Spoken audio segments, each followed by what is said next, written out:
Cotidiano e Você, nós estamos recebendo aqui minha tia Marilena Barbosa de Almeida Mauad. Mas não é porque é sua tia que ela está aqui. Não. Ela está aqui por um trabalho maravilhoso, um trabalho feito há mais de 20 anos. 30 anos, né? Não, 22. 22 anos, então há mais de 20 anos, um trabalho muito bonito que ela vai contar pra gente, vai deixar a gente por dentro de tudo isso. Ela é presidente do Ampliar. O que é o Ampliar, tia Marilena? O Ampliar é um projeto de profissionalização de adolescente em situação de risco social.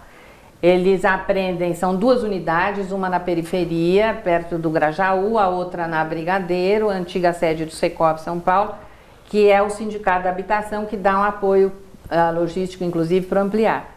Eles aprendem profissões diferentes. Na periferia, profissão que a mão de obra pode ser absorvida para lá. Então tem padaria, confeitaria, salgadeiro, serigrafia, tem informática.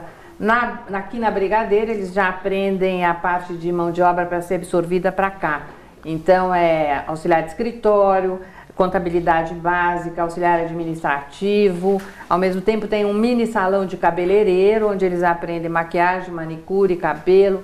E todos esses cursos são certificados pelo Senai, de São Paulo. Ah, isso tem o certificado do Senai. Então o jovem, ele com que idade que ele está participando do Ampliar? Eles estão entrando agora com 16 anos. 16 Antigamente, a gente começava com 12.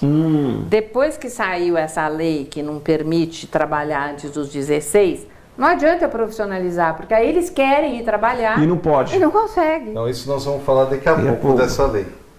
Não, primeiro eu queria saber... Certificado pelo Senai, qual a importância disso? Para eles é um passaporte, porque a hora que você entra numa empresa e diz eu me especializei e o Senai certificou, tem uma credibilidade muito grande para todas as empresas. Porque inclusive a hora que você é aprendiz, para a empresa você tem que ter um tutor para cada aprendiz. Eles não querem ser aprendiz porque recebem muito pouco e trabalham como um adulto. Então, quando eles entram com o certificado Senai, na realidade, eles já estão com essa parte do aprendiz já pronta. Eles podem entrar para trabalhar. Isso com 16 anos eles estão lá. Então, eles recebem toda essa formação, eles têm uma gama enorme de coisas para escolher. Eles têm tudo isso de graça. Isso. Eles têm lanche, café da manhã. São geralmente 2 turnos, porque eles são obrigados a estudar. Então eles estudam no turno inverso. Exatamente. Tem alguns que estudam até à noite. Mas tem que comprovar que está estudando, inclusive. Se não estiver estudando, não pode frequentar o Ampliar. Eles têm tudo de graça. A única coisa que a responsabilidade deles é a condução. Porque eu, particularmente, acho que eles têm que ter responsabilidade de alguma coisa. Ganhar tudo não dá. Não dá. Eles estudam, então, no horário, por exemplo, se eles vão para o Ampliar à tarde, eles estudam de manhã ou à noite. Se estão lá no Ampliar de manhã, eles estudam à tarde ou à noite. Mas tem que estudar. Tem que estudar.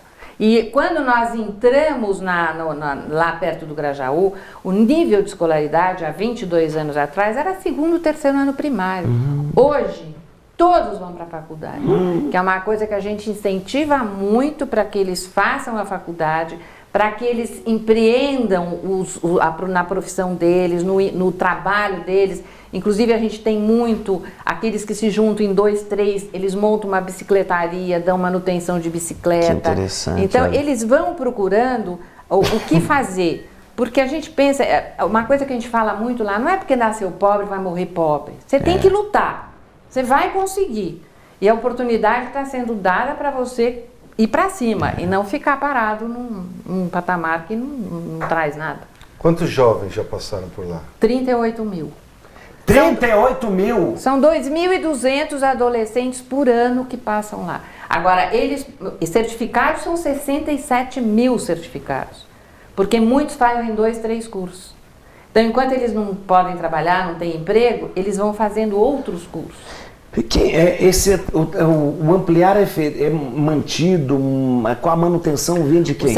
O Secov ajuda. O Secov é o sindicato da habitação. E nós temos vários sócios mantenedores que mantêm mensal. E todo final de ano a gente faz um jantar em benefício.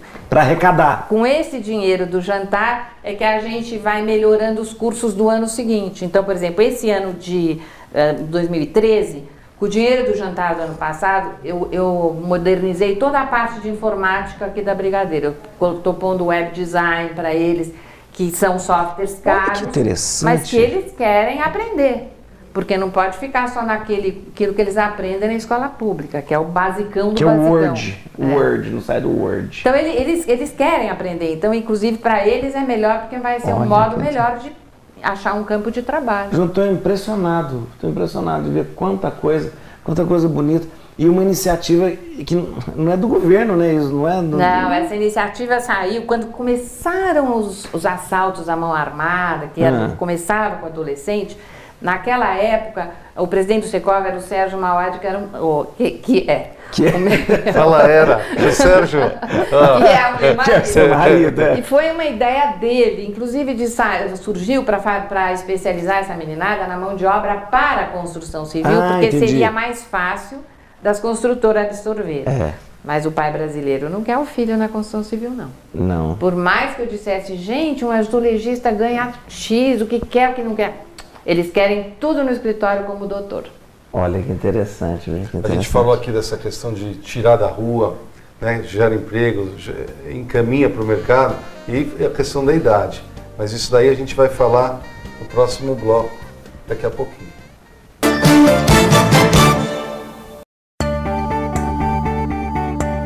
Dizendo não à ilegalidade, à pirataria, à sonegação, ao desmatamento e à corrupção. Você está optando pela ética. Ética é uma palavra curta, mas definitiva. Ética, ou você tem ou não tem. www.institutoricardoizar.com.br. Uma vida melhor depende das suas escolhas. Você pode escolher comer ou se alimentar.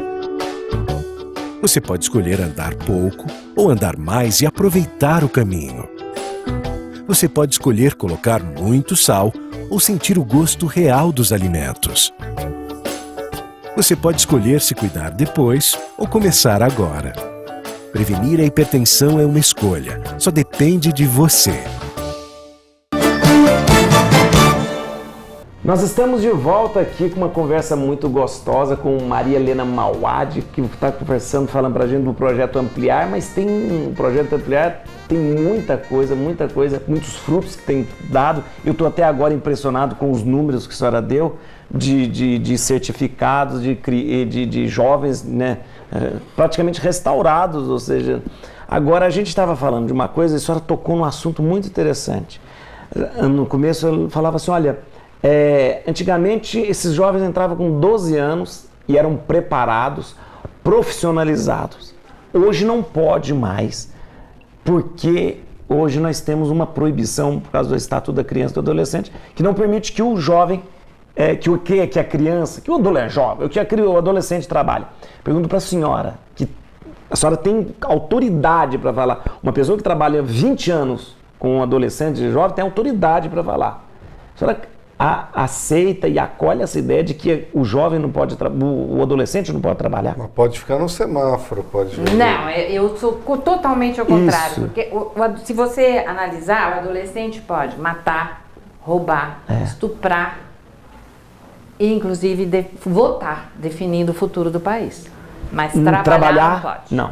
Aí o que o governo fala, que eu acho que é onde precisa acabar um pouco essa hipocrisia do governo de dizer, não, mas tem a lei do aprendiz. A lei do aprendiz é uma faca na cabeça do empresário e o próprio jovem não quer, porque eles ganham pouco trabalhando como um adulto. O aprendiz o que é? O aprendiz a pessoa pode assinar carteira. Como aprendiz. Explica as obrigações da empresa quando contrata um aprendiz. Ela tem que ter um tutor para esse jovem, então, a empresa e tem que ter aprendendo a fazer alguma coisa. Qual é a empresa que nos dias de hoje vai querer tem colocar tempo e dinheiro para isso? Para ter um tutor para isso. Agora, o que acontece? Vamos pôr um menino, já não vou pôr nem a menina. Ele é um aprendiz até dos 14 aos 16 anos. Quando ele tem 16 anos, ele poderia sair para trabalhar. Aí ele vai para a empresa, o empresário diz, não vou pegar, ele vai fazer exército. Aí quando ele sai do exército, a primeira coisa ele vai procurar um emprego. Aí vem assim, qual é a sua experiência? Nada. Nenhuma. Ele não tem. Mas ele não teve a oportunidade de ter experiência. A menina não tem fator exército, mas existe o mesmo problema de você ter que ter um tutor. Teve uma vez que eu dei uma entrevista num programa de rádio e dali saiu que então uma lanchonete queria dois menores para trabalhar na lanchonete, que ela ia ajudar o ampliar. O que acontece? Eles iam chegar lá, eles iam tirar o copo da mesinha, pôr no balcão, limpar e coisa, mas eles iam ter a comida, o vale transporte, o vale refeição, muitas vezes o convênio saúde e tudo. Mas eu não pude empregar, porque os que ela queria não tinham 16 anos. Então ela falou, não quero nenhum, não quero pôr ninguém aqui tomando conta deles. Para ensinar a tirar o copo do balcão. Então, isso é uma coisa que o governo precisa rever. Eu não entendo porque a gente conversava até. Todos esses grandes homens, a senhora ainda falava, que nós temos aí, não trabalharam quando criança, não fizeram. Todo mundo começa trabalhando cedo. Aqueles que foram para frente, todos começaram trabalhando cedo. Qualquer um que eu pergunto, porque então eu venho me batendo com isso já há mais de ano, porque eu acho um absurdo. Eu assisto lá isso. Então, o que acontece? Tem menino que diz assim pra mim, agora ele tá saindo do ampliar, agora eu vou no Farol vender salgadinho. Por que ele vai no Farol? Isso não é perigo? Ele vai no Farol porque aquele dinheiro do Farol compensa e ele tem que levar mais dinheiro para casa. Agora, o que eu falo sempre... Por que não pode ir para um trabalho, né? Um trabalho... Né, tá certo? E depois é o seguinte, o trabalho não é só pelo dinheiro, porque o trabalho educa. E ninguém está falando que ele vai deixar de estudar. Não, vai continuar estudando. E não é obrigado a trabalhar, é só deixar quem quer trabalhar. Acontece que, por exemplo, esse crime aí que aconteceu agora, do menino... Isso. Se aquele que matou, ele estivesse trabalhando, criança, adolescente, adulto, todos têm sonho de consumo, vamos dizer a verdade. Se ele estivesse trabalhando, ele poderia destinar X% do salário dele para comprar o iPhone que ele roubou. Isso mesmo. Mas ele não pode. Esse até poderia, mas vamos dizer um que não tem 16 anos. Então ele vai matar, ele vai roubar para satisfazer o sonho de consumo. Agora, a maioria dos grandes homens do nosso país começaram a trabalhar com 12, 13 anos e é muito difícil se achar alguém, inclusive dentro do judiciário, que fez essas leis, que não diga, eu comecei a trabalhar com 12, 13 anos. E o fato de uma pessoa na família, nem a família pode pedir para que seus filhos... Não pode. Acontece o seguinte, teve aí inclusive um juiz de Fernandópolis, uma coisa assim, que liberou, os pais levaram a criança, liberou para o menino com 15 anos trabalhar, o Ministério Público foi atrás e cassou a licença. Nem que a família queira, não pode. Há pouco tempo atrás... Então uma mãe não pode pedir para a filha varrer a casa? Não. Ali está dentro de casa, não sei, mas seria pela lei, não. Eu não posso pedir a menina, você arruma a sua cama, porque você trabalha da faxineira. Num desses artigos que a gente tem feito, que tem saído no jornal sobre esse tema, uma senhora de Minas me telefonou, ela é fazendeira. Um dos operários dela da roça, o filho não pode levar comida para o pai na roça porque é considerado trabalho. Então não pode. A gente vê muita gente discutindo, né, a solução, a diminuição da maioridade penal. Mas a gente tem que tratar a causa, né? Que no caso, mim a causa está aí. É a questão do trabalho. Então, essa coisa da maioridade penal não precisa diminuir a maioridade penal. Se você pegar esse menor e puser para trabalhar, como a senhora acabou de falar. Diminui a faixa etária da empregabilidade. Então, diminui a maioridade da empregabilidade aí. Então você... O que a senhora acabou de falar. Dá oportunidade. Então, não vai diminuir. A maioridade penal não vai diminuir. Não é bom que me diminua também. Mas então faça alguma coisa com esse jovem até chegar à maioridade. Agora a gente está fazendo um evento dia 13 de maio, que vai ser no Secov aqui. Trabalho do adolescente, o legal e o real. Porque quando o Brasil achou que tinha que ser 16 anos, eu acho que eles se imaginaram que nós estávamos na Suécia. Nós somos um país de tupiniquim que tem que trabalhar assim. Nesse evento, inclusive, a abertura vai ser feita, o Ricardo Izar acredito que vai estar presente, vai ser feita pelo Almir Pazianotto, que era o ministro do Trabalho, que é favorável, que disse que começou a trabalhar com 13 anos. Vai ter o Antônio Carlos Malheiros falando justamente da parte do ócio do adolescente, um problema familiar e um problema social. o Guilherme Afife, tem inclusive o Antônio Cetim, que é da consultora Cetim, que começou a trabalhar com 13 anos. O difícil foi ela encontrar um palestrante contrário. Porque todos eram Contrário, favoráveis, até o do Ministério Público, né, doutor? Mas da onde surgem essas leis tão maravilhosas no Brasil? Eu não entendo. Senhores deputados, o que é isso? Eu não estou conseguindo alguém que diga, eu sou contra. E agora eu pergunto para o deputado e também para a senhora. O que fazer? De repente, há condições de rever o estatuto? Tem que alterar a lei, a legislação. Isso a gente já tem conversado aí faz tempo, né? Já começamos uma conversa. Sim. O resultado desses encontros todos vai ser um projeto de lei que mude o Estatuto da Adolescência. Mude o Estatuto para isso. Agora, o difícil vai ser aprovar lá, porque existem pressões contrárias, né? Sim. E muita gente que... Da empregabilidade, eu não sei por quê. Se tem tanta. Eu acho mais que, por exemplo, como eu já fucei tudo, então se você entra na Constituição, lá está que pode começar a trabalhar aos 16 anos. Se você entra no Estatuto, no ECA, lá está 15. Existe uma defasagem. Então, mas peraí, a Constituição, mas isso seria uma questão da Constituição, teria que mudar alguma coisa? Não, a gente teria que mudar no Estatuto da Criança e do Adolescente. Acontece, Pajara, se o senhor pegar o Estatuto da Criança e do Adolescente, lá só tem direitos. Deveres são muito poucos. É verdade. Então, é uma brincadeira. Não, está na hora de rever, E mesmo o Estatuto já fez aí mais de 10 anos, mais de quantos anos? Eu acho que já tem acho que 30.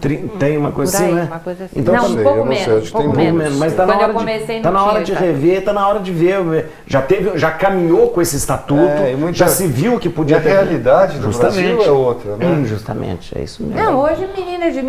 Eu tenho lá dentro do Ampliar, hoje eu tenho com 22 anos de atuação, eu tenho mãe que foi minha aluna e o filho hoje é meu aluno.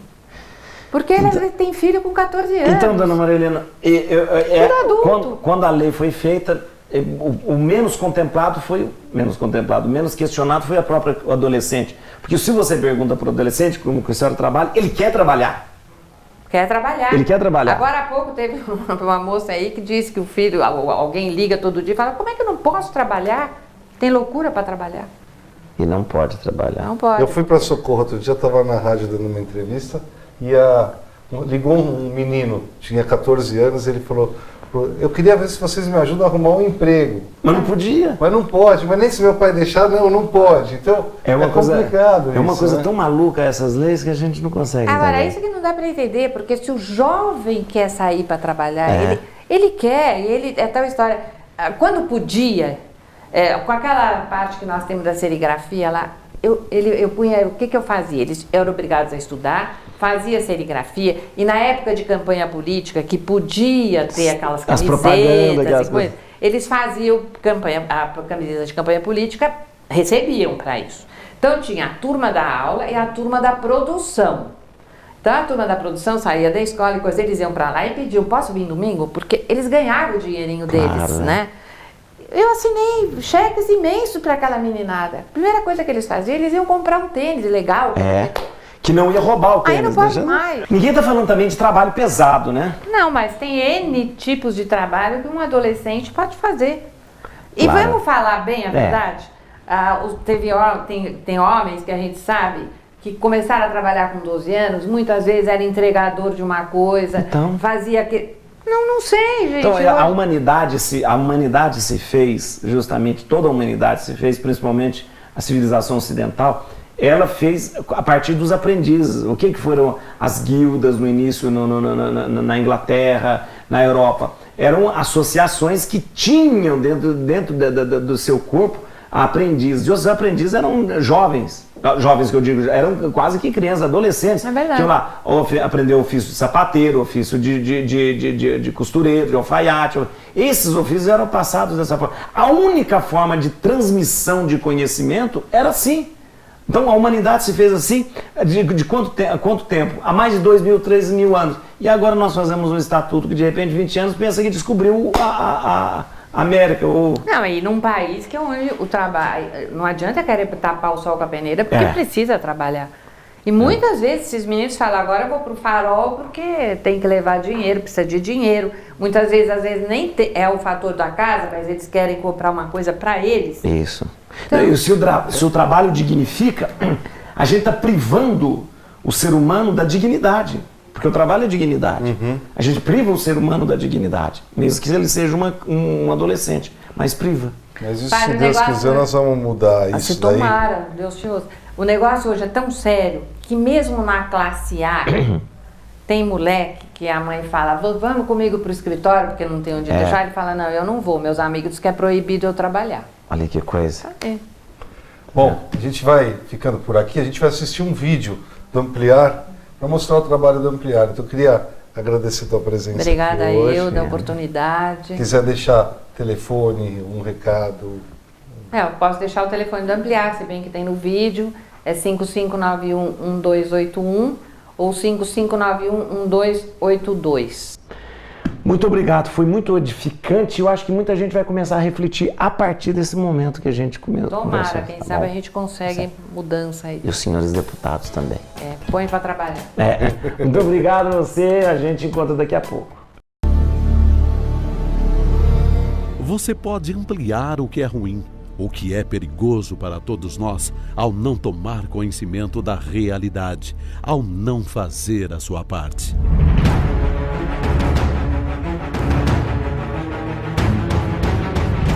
Mas você também pode ampliar o que é bom, o que é melhor e mais seguro para todos nós, ao participar das necessárias mudanças.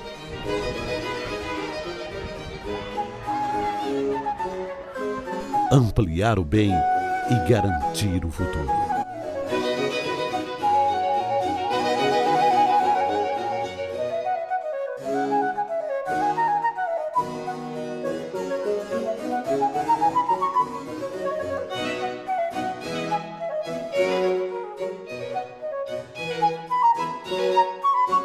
A questão da sustentabilidade e da responsabilidade social é uma questão que está hoje como objetivo de todas as empresas, independente de setor de atuação. A formação de mão de obra qualificada é uma necessidade do setor de construção civil e o projeto Ampliar atende essa necessidade ao mesmo tempo em que propicia a jovens o ingresso ao mercado de trabalho. É por isso que todos nós devemos apoiar o projeto Ampliar.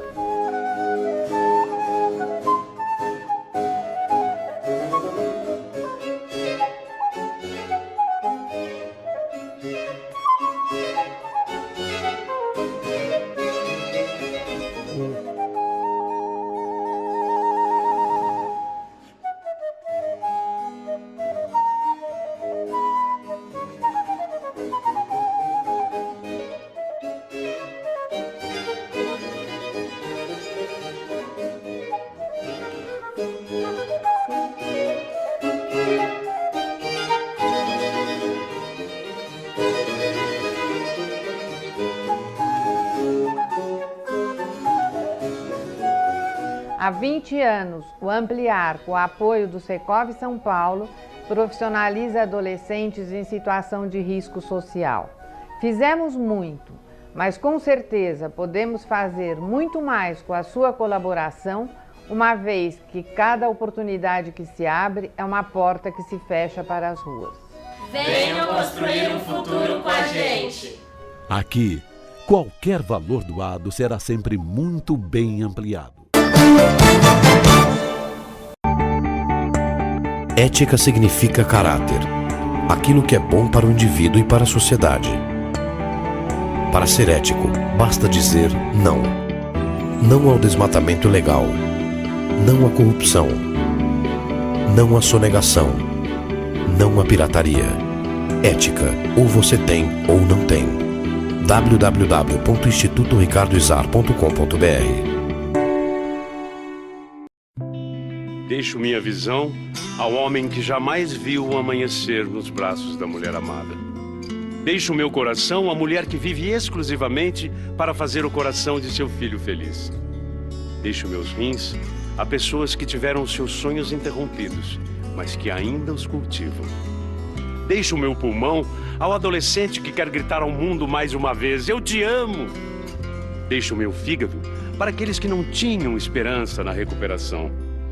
Deixo ossos, pele e cada tecido meu à criança que ainda não descobriu o que é viver por inteiro.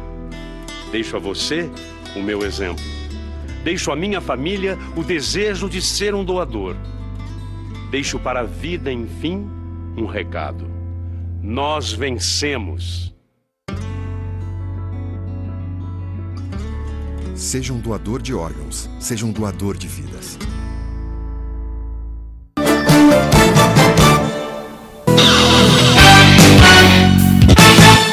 O deputado Ricardo Izar Júnior, do PSD, foi eleito presidente do Conselho de Ética da Câmara dos Deputados, obtendo 11 votos ante 10 votos de seu concorrente, deputado Marcos Rogério, do PDT.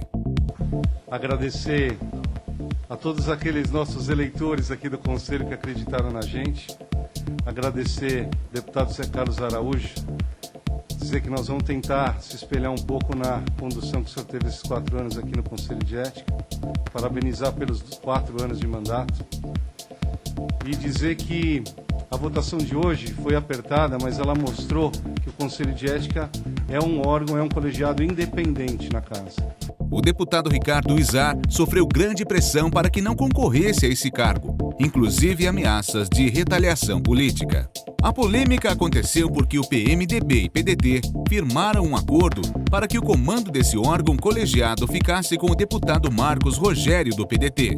Contudo, Izar disse que se candidatou porque não há tradição de acordos para a presidência do Conselho de Ética. Acordos levariam influência partidária ao colegiado, que precisa ser o mais isento possível, declarou. Izar não cedeu às pressões, enfrentou e derrotou de forma democrática a bancada governista para a presidência do Conselho de Ética da Câmara dos Deputados. Muito bom grado a candidatura do Ricardo Izar, não só pelo mérito dele, a competência dele, a capacidade dele, mas para quebrar um pouco essa normalidade de dividir entre os que mandam e os que obedecem. É muito esquisito falar que tem um alto clero e um baixo clero dentro da nossa casa, porque o alto clero é os que decidem e o baixo clero é os que obedecem. Eu acho que com isso aqui está mostrando que a visão ética é exatamente a liberdade. Liberdade mesmo, democracia.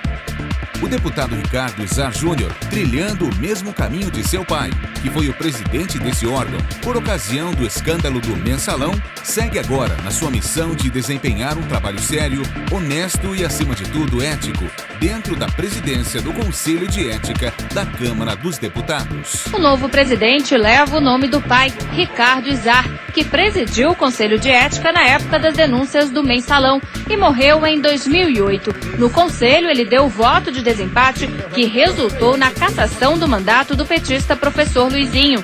Ricardo Izar Júnior diz que vai seguir o legado do pai. Quando ele teve que amenizar penas, ele amenizou. Quando ele teve que ser rígido, ele foi rígido. Eu acho que a conduta dele foi exemplar.